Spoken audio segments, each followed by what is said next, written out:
So today I'll be talking about common hand conditions and the latest treatment options. And the objectives of this webinar are to discuss symptoms of the most common hand conditions, probably the 5 or 6 things that I see most often in clinic. So if patients have these symptoms, they have an idea of what to expect when they visit the clinic. Some of the most common symptoms that we see include my hand is numb, my finger sticks when I move it, my thumb hurts and is weak when I grab something. I'll try to explain the reasons behind these symptoms and then present treatment options for these conditions so you know what to expect when you come to the office, and sometimes there's even things you can do before making an appointment to try at home first. These are the 6 main conditions that I'll talk about, the ones that occur most commonly in the clinic. Carpal tunnel syndrome, which is usually my hand is numb. Trigger finger, my finger or thumb gets stuck when I make a fist. Quervain's tendonitis, my wrist and thumb hurt when I move. Basal joint arthritis, which is my thumb hurts or is weak when I grip something. Ganglion Cysts is very common. I have a bump on my wrist that hurts. And Dupuytren's disease, which is another common one that we see, which is my finger or thumb doesn't straighten completely. So the first and by far the most common one I think is carpal tunnel syndrome, which most people have probably heard about and may be a little familiar with. Carpal tunnel syndrome is a disorder caused by pressure on the median nerve in the carpal tunnel of the wrist. So pressure on the nerve causes a pins and needles feeling. Kind of like you sit on a chair wrong and your foot falls asleep because you're putting pressure on the nerve. The same thing will happen to the nerve in the hand. So you put pressure on the nerve right here and it goes numb, you get pins and needles, you feel like you have to shake the hand to wake it up. It can also cause a lack of sensation, so you don't feel anything in the fingers as well. It may be difficult picking up things. Also, sometimes a weakness or clumsiness because it can affect the muscles. And the reason this happens here is, don't want to go too much into anatomy, but if you look here, these are the bones of your wrist, and there's a ligament that connects them. This area right here is called the carpal tunnel. It contains the tendons that go to the fingers and thumb and the nerve that we talked about that provides sensation to the fingers and to the muscle. So you see the nerve is right here, M, and it's shown in the blue arrow, and the nerve sits right underneath the ligament. So if the ligament puts pressure on the nerve, just like if you're sitting wrong in a chair, you get those pins and needles and pain and the symptoms there. So who gets carpal tunnel? Well, mostly what we call, it's really idiopathic, and that's just a fancy word for saying there's no specific cause other than anatomy. So you're born with a smaller canal, you're more likely to get it. It's sort of a design flaw in the body. There's a 3-to-1 female to male preponderance, maybe because smaller canals. Usually it occurs in the 4th or 5th decade and beyond, but I've seen patients as young as 18.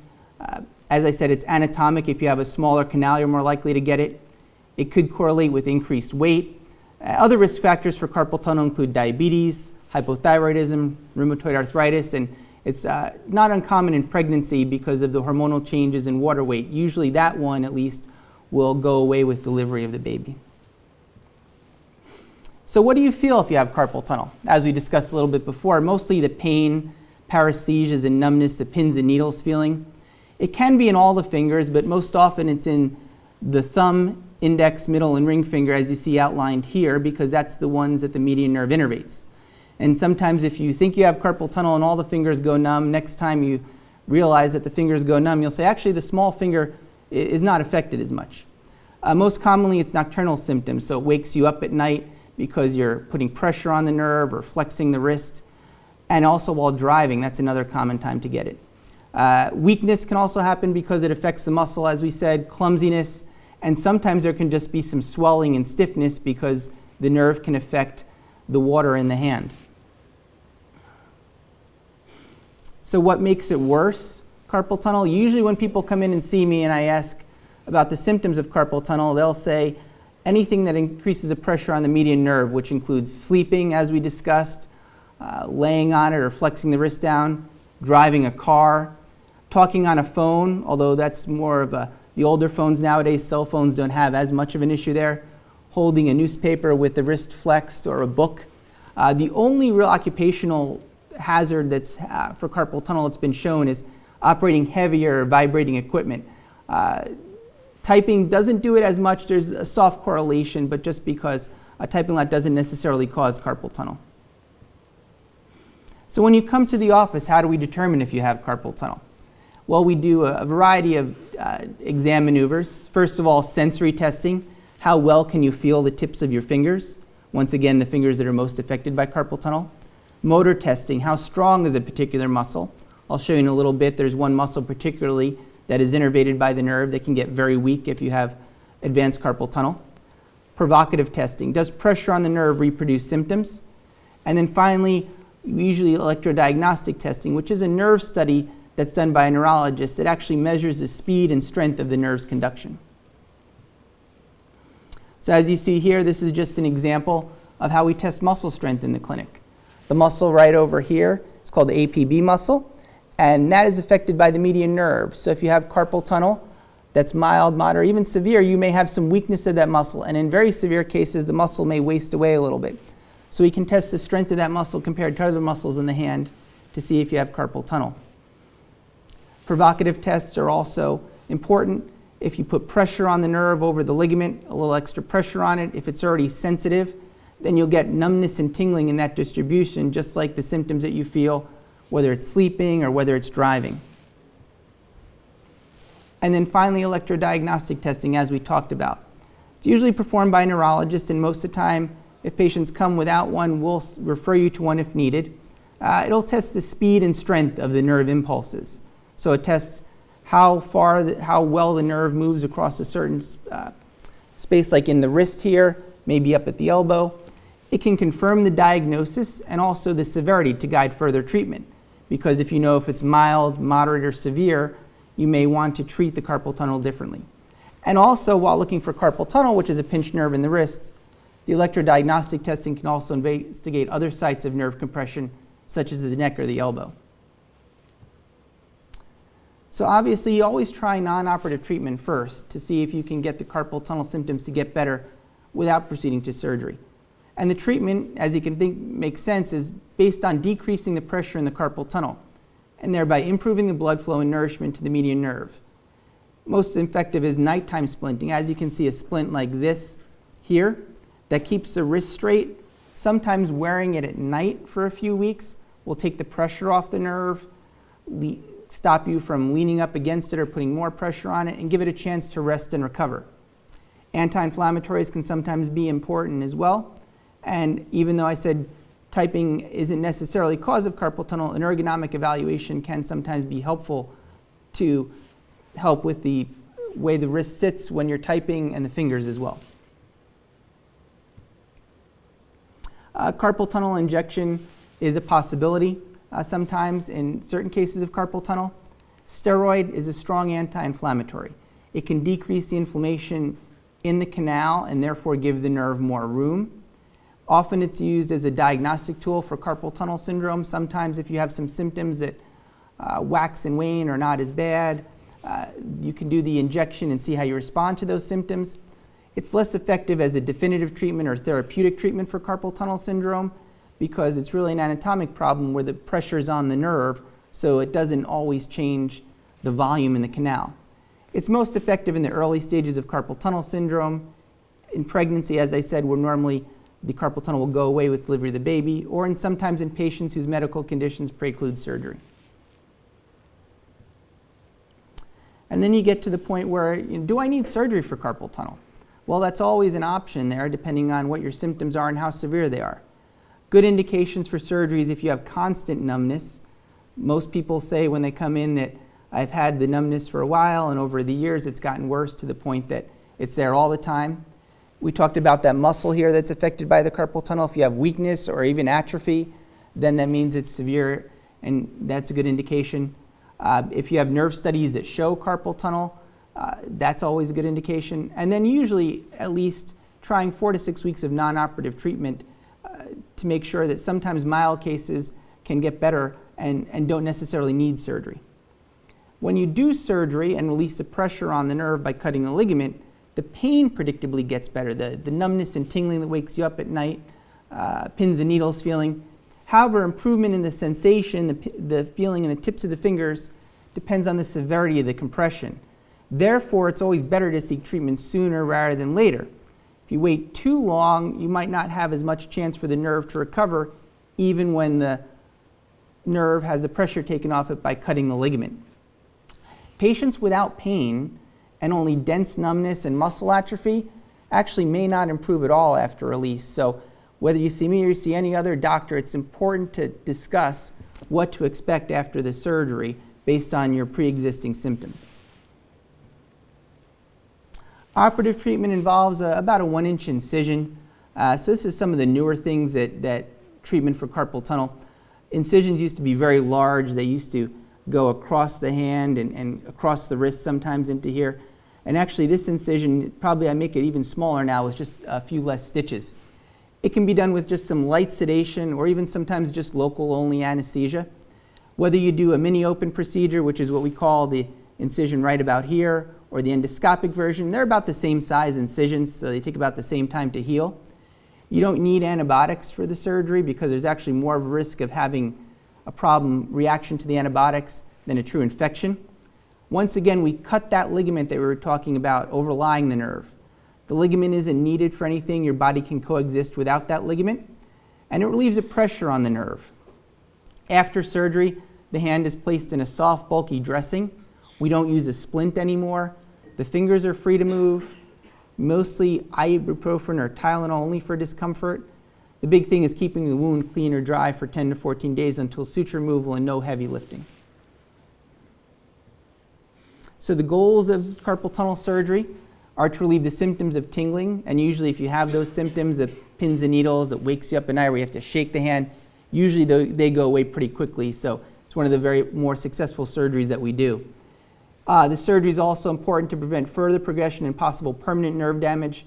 As I said before, that if you wait too long to get it and the muscles wasted away and the fingers are constantly numb, the nerve may not have enough ability to recover to return sensation or strength. So as I said, lack of sensation improves variably. More improvement with mild to moderate disease, so severe patients may not improve as much. But the age of the patient is not really a significant factor.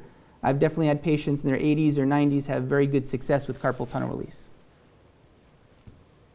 So the next one we'll talk about is trigger finger, probably the second most common thing that I see in the office. So the symptoms of trigger finger. When you try to make a fist, there's locking, clicking, or snapping of the finger or thumb. So you go to make a fist.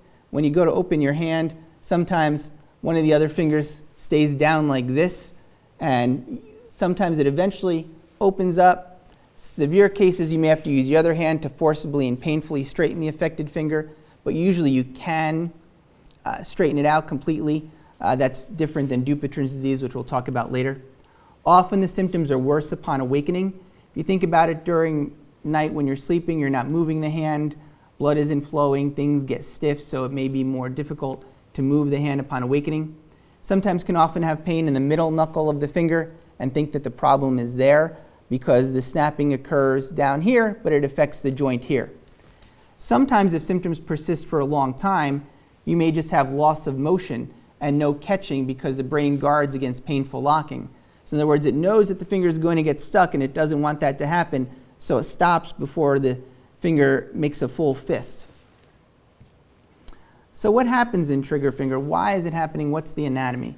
So right here, this is a diagram of the flexor tendons in the hand. So this is the palmar surface of the hand right here. And you have two tendons that flex the fingers down like this. One tendon attaches here to the tip of the finger. One tendon attaches here. As the tendons come down all the way into the forearm, where they attach to the muscle contracts, flexes the fingers down. But as they come down here, they pass through different tunnels. There's a tunnel right here, as you see highlighted. It's called A1. It's called a pulley, but think of it really as a tunnel. When the tendon passes through that, it can get stuck. Sometimes what happens is for no apparent reason, you just wake up one day and it's there. That tunnel gets a little thicker. Most of the time, it's just changes that the body undergoes as we age. The flexor tendon may also become thicker. Now it doesn't have enough room to easily slide through the tunnel. As you can see right here, the tendon's passing through the tunnel. The tunnel's thicker, the tendons get thicker, not enough room. And it'll cause a catching and locking and snapping and pain when you try to make a fist. Well, what causes trigger finger? As I said before, most commonly it's primary, or what we call, once again, idiopathic trigger finger. not associated with a disease process or activity. You just wake up one day and it's there. Very rarely it's associated with certain diseases such as diabetes, tumors, rheumatoid arthritis, and there's an infantile form which I won't really discuss here. So once again, what do you see on diagnosis with physical exam, and what do you expect to see in the clinic when we examine you? Active finger motion produces crepitus or crunching or palpable locking at the A1 pulley. So that's once again right in here. You can see the diagram there. The finger may actually get stuck in flexion, so sometimes it gets stuck like this. There's pain right here, and that reduces pain. Sometimes there's swelling in the finger because after having the pain and swelling there for a while, the whole finger can be swollen and stiff. Well, what are treatment options for trigger finger? Sometimes it goes away on its own. Very rarely. By the time most patients come to see me, they've had it for a while and it's not going to go away on its own. Oral anti-inflammatories sometimes work early in the disease. If you think about it, splinting may work. If you don't move the finger, the swelling may go down, it may lock, but that has a side effect of significant stiffness, which can actually be worse than the trigger finger. The main two treatment options that we do are corticosteroid injection and then operative release. So what do you expect with steroid injection? If you're seen in the office and you're a candidate for this, it's done in the clinic with a small needle, delivering some local anesthetic into the area along with the steroid, which once again is a strong anti-inflammatory. The injection is directed at the A1 pulley in the palm where the problem is. It's a very quick injection. Once you get beneath the skin, it's right there. Injection will almost work all the time. The question is how much and how long. Sometimes it cures it forever, or it may come back in a few months or a year or more. It's really unpredictable how long the injection is going to work. You can repeat injections sometimes, but usually no more than 3 total, although the success rate of injections usually diminishes over time. And you cannot perform injections as an unending treatment because too many injections may actually weaken the tendon and cause it to rupture in very rare cases. Diabetic patients just need to know also that sometimes any steroid injection can cause your blood glucose to rise 40 to 50 points for 1 to 5 days after the injection. And an operative treatment for trigger finger, that's usually indicated when injections no longer work. How many injections depends on how long the injections lasted. Obviously, if the injections work for a year or more, you may be willing to try another injection. Where if it only worked for a few months, you may lean more towards surgery. This is also done with local anesthetic plus or minus sedation if you want to in the outpatient surgery center. Once again, no antibiotics. You make a small incision over the pulley in the distal palm. That tunnel or pulley is released with a longitudinal incision, and then it's closed with absorbable sutures which fall out in about 2 to 3 weeks, so it's nice. You don't have to dig stitches out. The hand is protected for a few days in a bulky bandage. Early motion is encouraged, but no real forceful gripping. You have a wound there in the hand that's a little annoying, so it takes some time to heal. You just have to be careful with it for a little bit, but you can use the hand. It may take some time for the pain to subside and the range of motion to completely return, especially if you had the trigger finger for a longer period of time.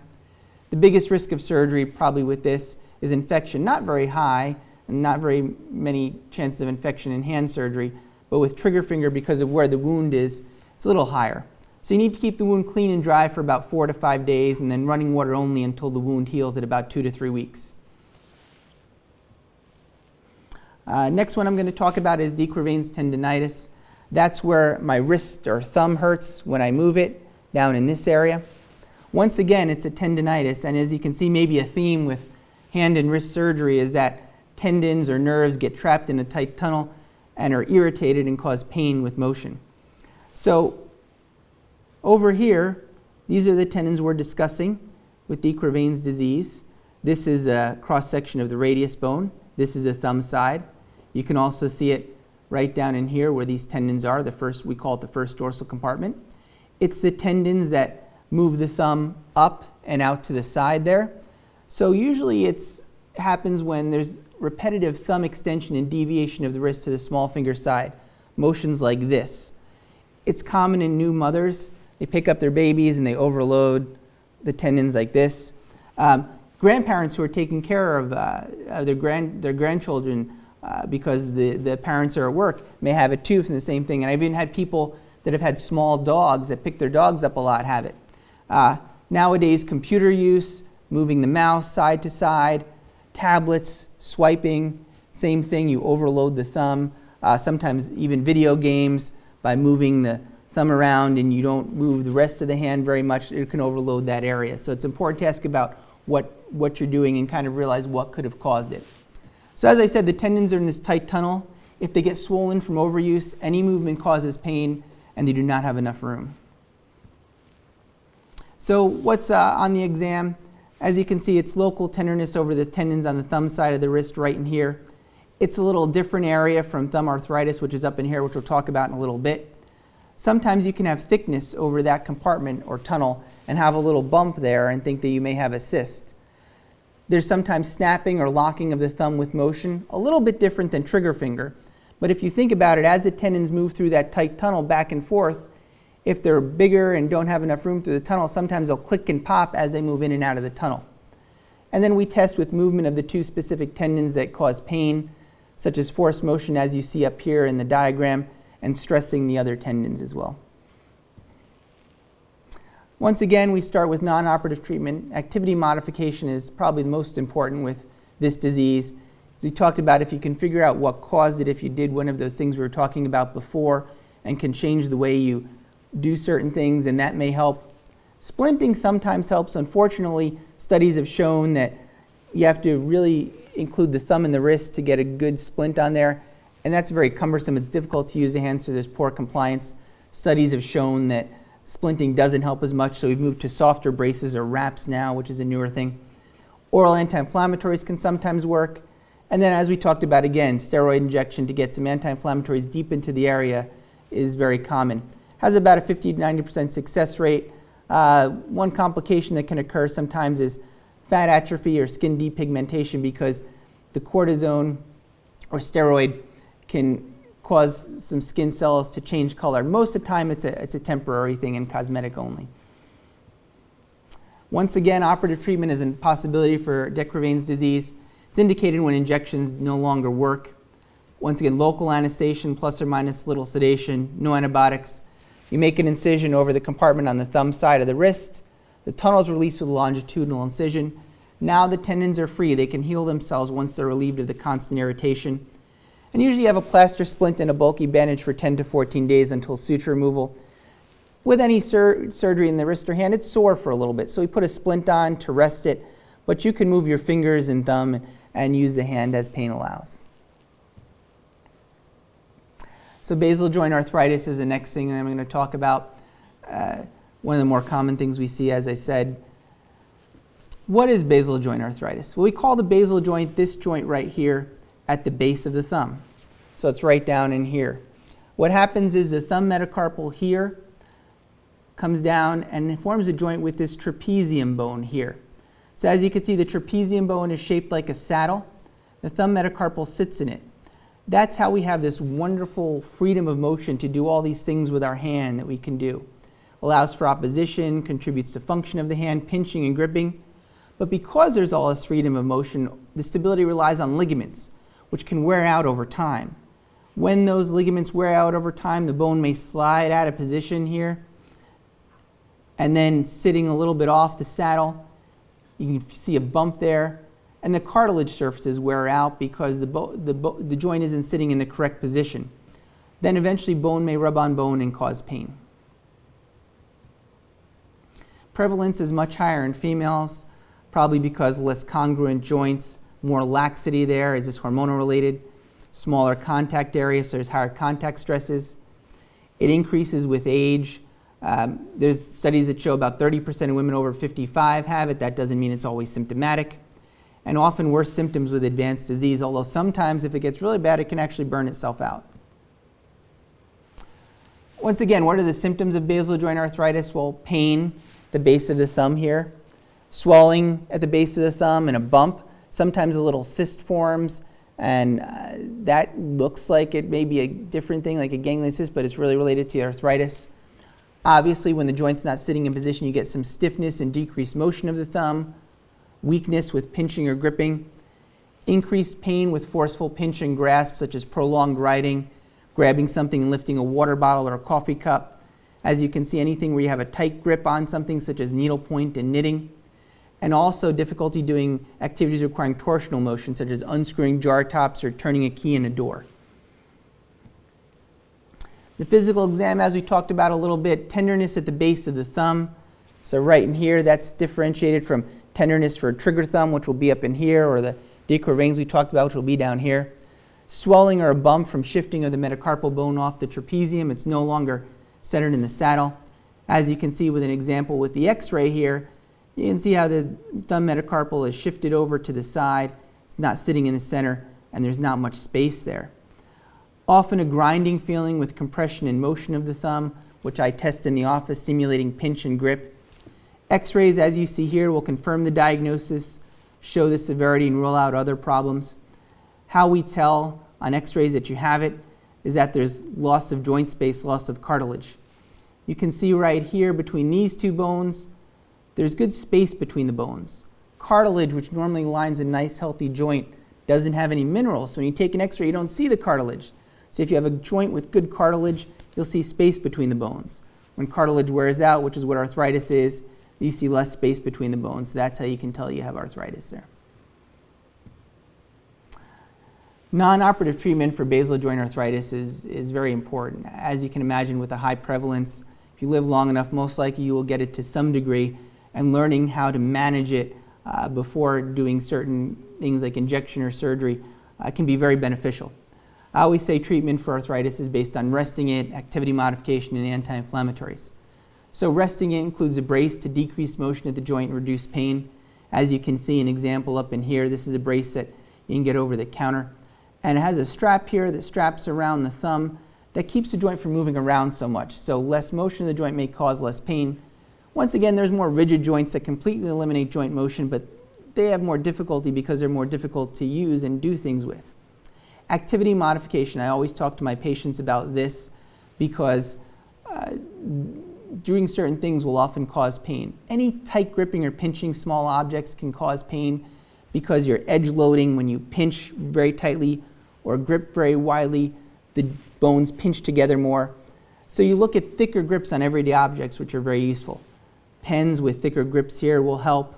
If you have golf clubs, thicker grips on them. Getting a cover for the steering wheel when you're gripping will help because thicker grip there. And there's many tools in the kitchen or the garden, such as shown here, that are more ergonomic and have better handles. And if you have these hobbies that you like to do and you find thicker grips, it may not hurt so much when you do them. Anti-inflammatories, as we talked about, are another option. You can start with oral, like ibuprofen, which is Motrin/Advil, or naproxen, which is Aleve. One of the newer things that's available over the counter now is topical anti-inflammatory. As you see, Voltaren gel here. It's a strong anti-inflammatory that used to be prescription only. It's the only one that's really available over the counter now as a gel. And sometimes rubbing it on the area, the anti-inflammatories will get down through the skin, get down to the inflamed joint, and get the inflammation down. So it's in between taking a pill or doing an injection there. There's other topical medications that sometimes work depending on this, but this one's probably one of the ones that makes the most sense because it's a true anti-inflammatory. People ask about heat and ice. Yeah, it depends on what makes it feel better. Usually icing when it's inflamed at the end of the day, if it's flaring up and swollen. And when it's stiff in the morning, heat's usually helpful. Anytime the joints are stiff in the morning, usually that means because you haven't been moving it, blood isn't flowing to it. So if you put heat on there, blood flows to it, gets everything moving better. Steroid injection is another non-operative treatment which is done in the office if you're a candidate for it. So this is something to discuss with the doctor if you feel like you're ready for it. Once again, a small needle injecting some local anesthetic and steroid. Sometimes it works for a few months, sometimes it works for a year or more. Can't really predict that. Now these injections, unlike the trigger finger injections, can actually be repeated if still efficacious. If you look at the limit to the number of injections in any part of the body, it's what's the side effect of the injection, what is it doing? Well, the steroid injection for a tendon can weaken the tendon and cause it to rupture. If you inject a normal joint, that can cause arthritis. If you inject a joint that's already arthritic, there's not too many side effects to that, so we don't have a really set limit to the number of injections as we do in other places. And a number of times if a patient gets a number of months to a year out of relief with injection, I have very little hesitation to repeat it. Now eventually, all those things may not work and may be faced with doing surgery. And Surgery, at least for arthritis in this part of the hand, works very well. There's many different versions of the surgery. If you look it up online, you'll see different ways to do it. Basically, the main part is that all these surgeries involve removing that trapezium bone we talked about before, the one that's the saddle. No important structures attached to it, so you can still move the thumb around. Everything, muscles, tendons, ligaments, all attach here. So even though there's that void there, the muscles, tendons, ligaments hold the thumb in position. We often use a tendon from the same area and place it in this void here to serve as a soft tissue cushion. Now when you move the thumb around, it's not grinding on the other bone. It's soft there, so you don't have that pain from the grinding of bone on bone.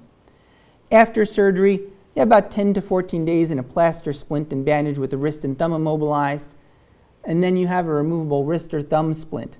So that's another thing we've been doing. We used to cast people for a long period of time. Maybe we would use a pin to immobilize things. We found out that moving patients early, they have less discomfort, they recover better. So that's one of the newer things we're doing with arthritis surgery. What to expect after surgery, and I think this is very important, something once again, as with carpal tunnel, talk to your doctor about. The sharp pain at the base of the thumb gets better and often goes away completely. Kind of makes sense. You take the bone out and then bone's not grinding on bone, so that sharp pain when you pinch your grip goes away. But as with any surgery, there's some soreness and aching as the body recovers. You may need physical therapy, but not always, or sometimes you don't even need that much.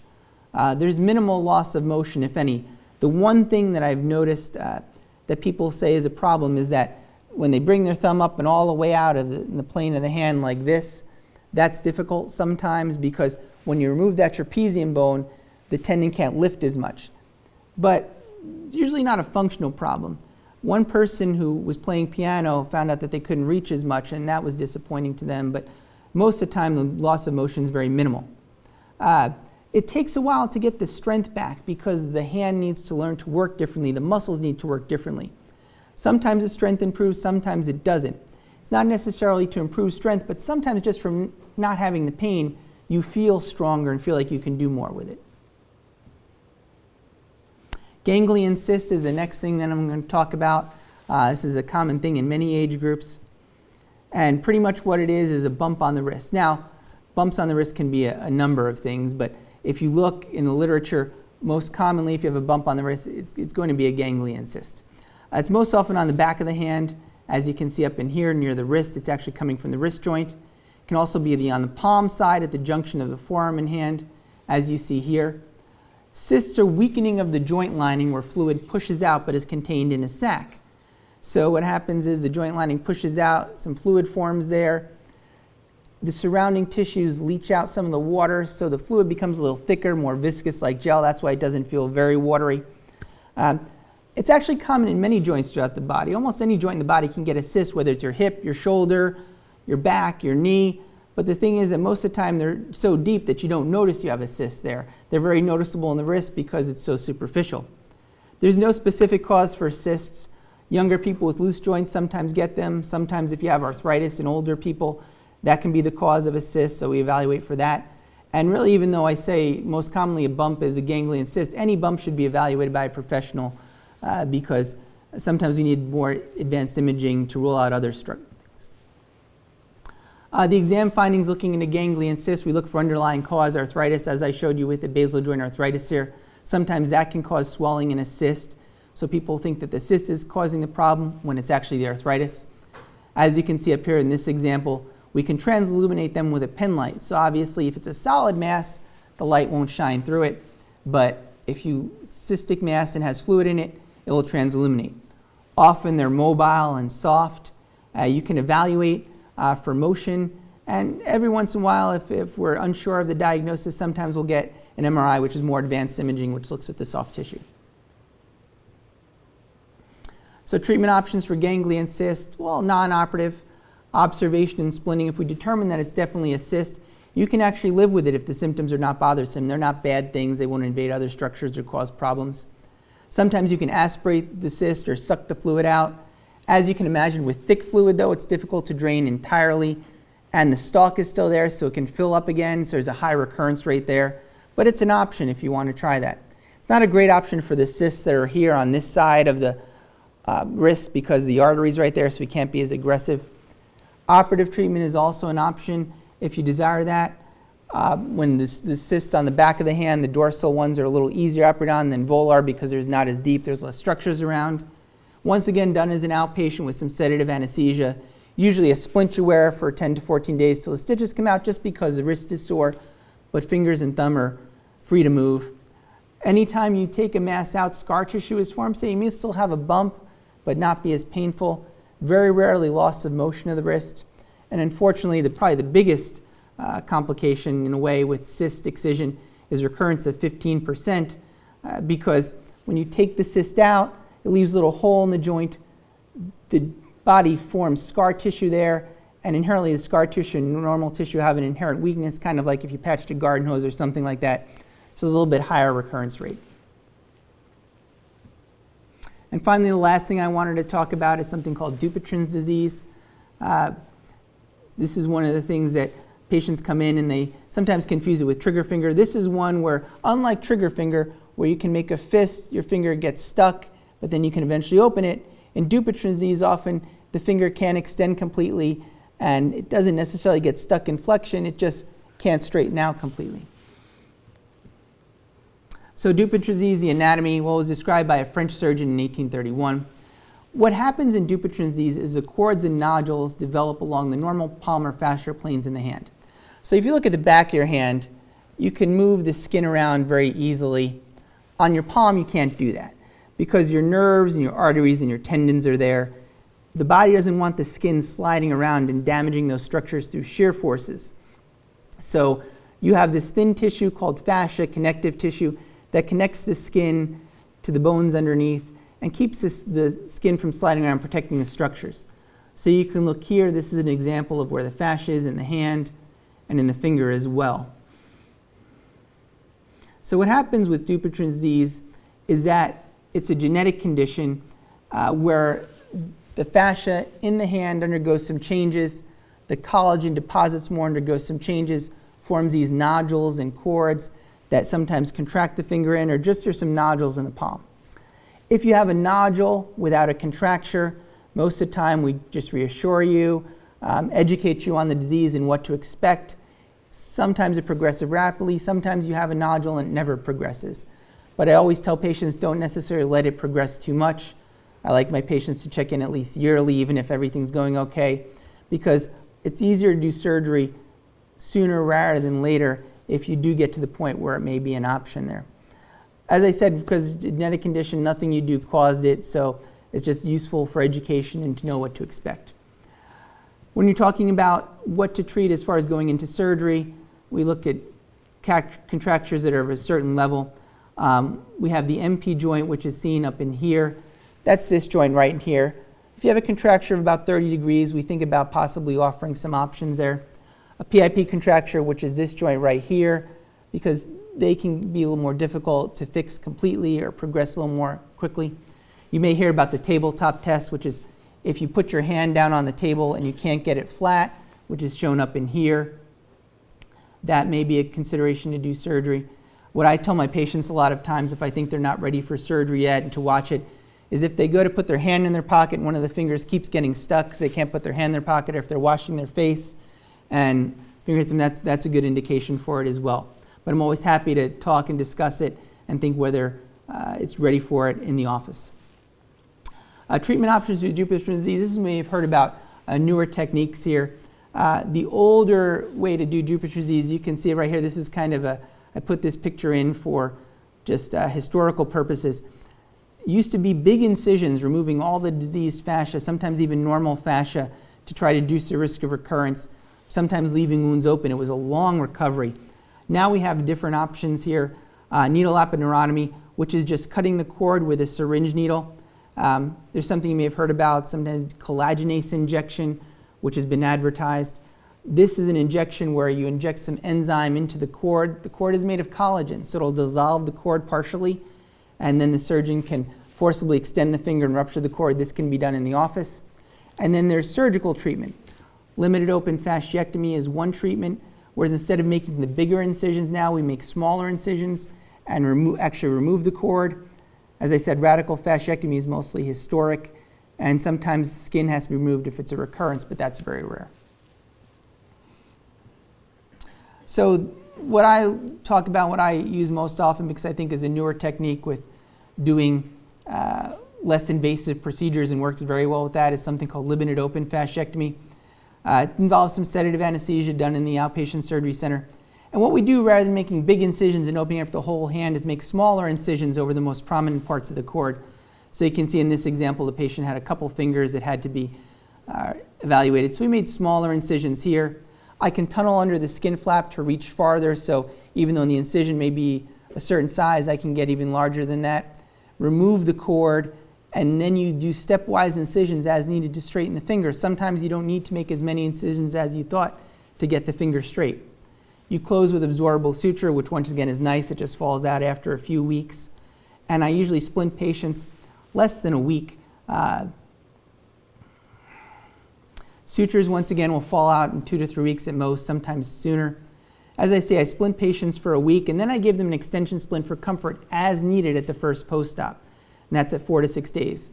When I first trained, we would splint people for weeks and have them come out of the splint, work on range of motion, go back in the splint, try to stretch them out as much as possible. They got very stiff, had difficulty making a fist. So now we're more aggressive about range of motion early, and patients are doing much better because of that. In fact, some of the newer studies show that the splint for comfort at night, or wearing a extension splint at night after the first week, doesn't even make a difference. So mostly it's for comfort. Unlimited range of motion is allowed at the first post-operative visit, and more often I see patients back to see if they need physical therapy. Some people do well without it. So what I like about this procedure is there's a decrease in recurrence compared to other techniques. If you think about it, if you're just dividing the cord or injecting, there's a higher recurrence rate, sometimes in the range of 60% at 5 years. When you actually remove the cord, it has to go through a longer space to recur. So the recurrence rate in some of the studies has been shown only at 4% at 5 years. You're actually removing the tissue rather than only cutting it or just dissolving part of it. So as I said, I think it's more long-lasting. It can be done once again with sedative or local anesthesia. There's less operative time, minimal mobilization, which reduces the need for hand therapy, and once again, smaller incisions, which less scar. So I've been pretty pleased with as I've gone to this technique over the last few years. So once again, that was the outline as we talked about the most common hand conditions I see in clinic. I will discuss if you have these, and these are the symptoms we talked about, whether it's carpal tunnel syndrome with my hand is numb, trigger finger, my finger or thumb gets stuck when I make a fist, Quervain's tendonitis, my wrist and thumb hurt when I move, basal joint arthritis, my thumb hurts or is weak when I grip something, Ganglion Cysts, which is a bump on my wrist that hurts, or Dupuytren disease, the last one, my finger or thumb doesn't straighten completely. Thank you.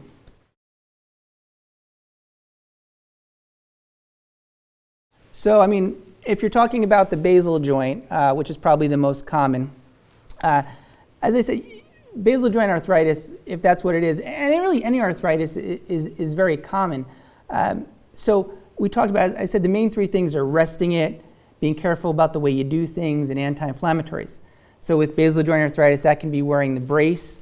Sometimes there's an activity that you do that'll aggravate it more. So as I said, thicker grips on things or the way you hold things is important. And anti-inflammatories, whether those are oral or the topical ones, that's always a good thing to come into the office, because even though there's a general way to treat arthritis, a lot of times the way your anatomy sits or what you do, there's more information that we can give you and ways to treat it non-operatively. And I'm sure many of my other partners that are hand surgeons, we see a lot of basal joint arthritis or arthritis in the hand, and we don't operate on nearly that much there. So a number of patients can be treated non-operatively.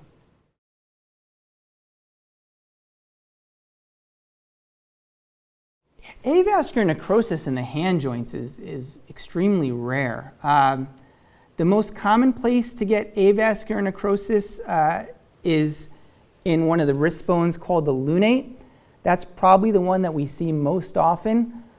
That's not very common, so it'll be a whole nother lecture there. Treatment options for that depend on how bad it is. Sometimes if you get it early, just splinting and taking the pressure off and casting for a while, decreasing the motion can help.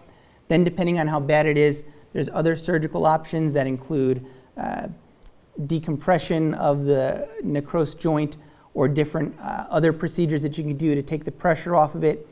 If it's in a different joint, such as the fingers, which is rare, sometimes non-operative treatment, as we talked about with activity modification or anti-inflammatory, sometimes injection may help there as well. Yes, I mean, you can. It's rare. I'd probably say it's about 1%, but it can happen. Why does it happen? Well, if you think about it, you cut that ligament as we were talking about. The ligament springs open and there's more room for the nerve. But scar tissue can form, and that scar tissue can eventually press on the nerve and get it. Of course, one of probably the most common things about carpal tunnel surgery not working is that there's another problem that could be more proximal, sometimes up in the elbow, sometimes up in the neck.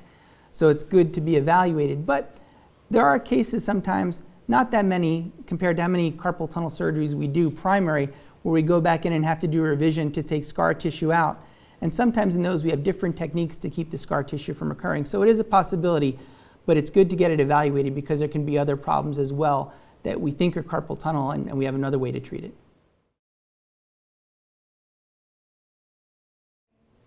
So I didn't talk about ulnar nerve. That could be another one that I talk about. That's definitely within the top 10 or 12 I see, not as high as this.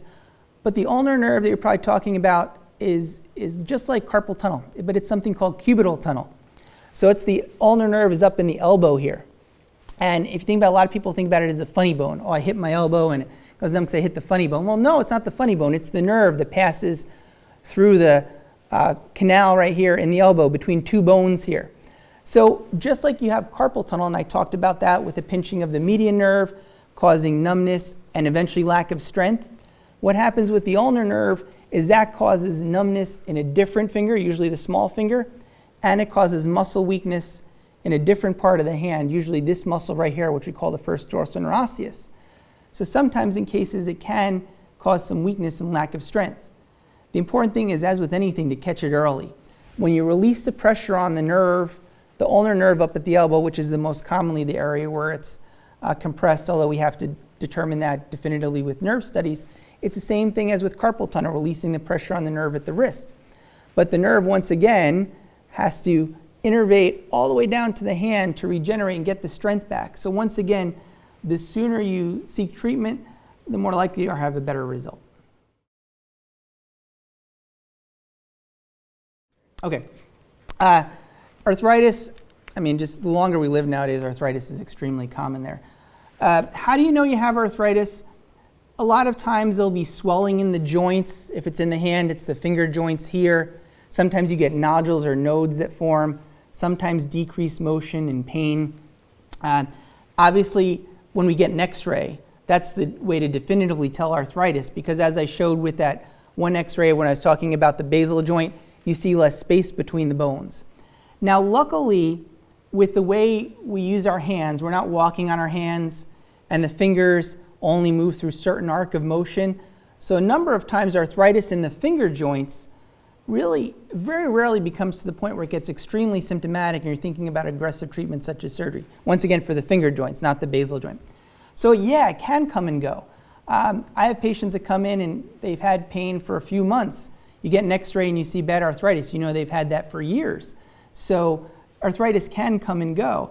And a lot of times if you know what causes it, how to deal with it, then you can cause it to maybe go away more often than it comes. Exercises to do, well, it's funny because it gets sometimes a little paradoxical. You want to keep moving the hand, because if you don't move the hand, then stiffness sets in and the joints get more stiff and more pain there. So is it warming up the joints in the morning, especially if you have arthritis? That's usually good. Sometimes compression gloves will help to decrease the swelling, keep the joints warm, keep them moving. Sometimes for my patients with hand arthritis that occurs in one finger and then another, I'll use that Voltaren gel I talked about, because as it flares up, it's a cream you can rub on there for a couple days and then it goes away.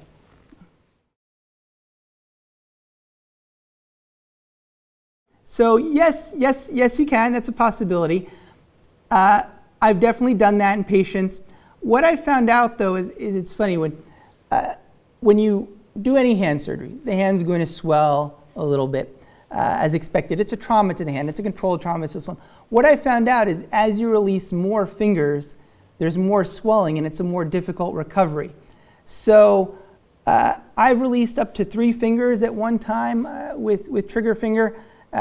Could you do all of them? Yes, you could. You just have to understand kind of what you're getting into. So very rarely do you need all of them released, but I've definitely done 2 or 3 at a time if it's indicated. So. I recommend doing 1 at a time. I've done probably 50 or 60 patients both at the same time, and they all were happy with it. It's not a bad surgery, carpal tunnel, but as I said, any surgery in the hand causes some pain, swelling, and aching. You have a dressing on your hand. It may be swollen, it may be stiff. We inject some local anesthetic so the hand feels weird for a while. So even though you can use your hand, if you do both at the same time, now just even using your hand for simple things like getting a glass of water, pulling your pants up, keeping them clean and dry while you shower, go to the bathroom, is a little more difficult. So it's not necessarily contraindicated or not allowed to do both at the same time. But if a patient requests it, I always have a discussion with them. I never make someone do both at the same time. I always suggest do 1 at one time and then come back usually 6 weeks to a few months later and do the other side. But if a patient wants to do both at the same time and they understand what the postoperative protocol will be, we can do that. Well, it would be rare for the injection itself to cause a cyst at the site there. The most common thing is sometimes what happens is you get the skin depigmentation we talked about. Sometimes the injection can cause some atrophy of the fat, necrosis of the fat, which can cause other things to push out more and form like a cyst. Sometimes what happens is it's just coincidence. The part you inject becomes a little more inflamed and a cyst forms there. That would be the natural occurrence, but speeding it up is kind of a side effect from the injection. So it's a very rare occurrence. I can't say it would never happen, but it's not a very common thing.